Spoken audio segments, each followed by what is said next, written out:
মিথিলাকে শিক্ষা দিতে এসেছিলাম, কিন্তু আজ নিজেই আমি খুব বড় একটা শিক্ষা পেলাম। কখনো কারো বিশ্বাসকে ছোট করে দেখা উচিত নয়। বিশ্বাস অসম্ভবকেও সম্ভব করে তুলতে পারে, শুকনো মাটিতেও ফুল ফোটাতে পারে।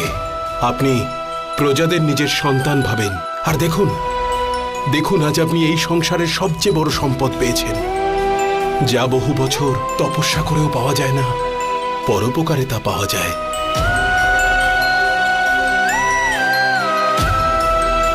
যখনই আমার ভাবনা অন্যায় পথে চালিত হবে, তখন আপনার এই কন্যাই আমাকে সঠিক পথ দেখাবে। নিজেকে ধন্য মনে হচ্ছে আমার। এই ধরিত্রী মাতা আমাকে কন্যা সন্তান দিয়েছেন।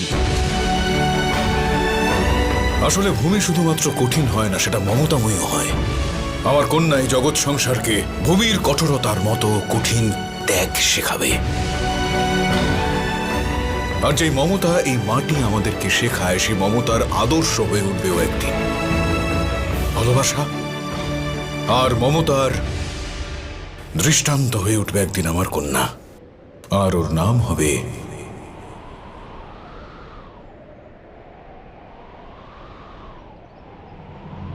সীতা।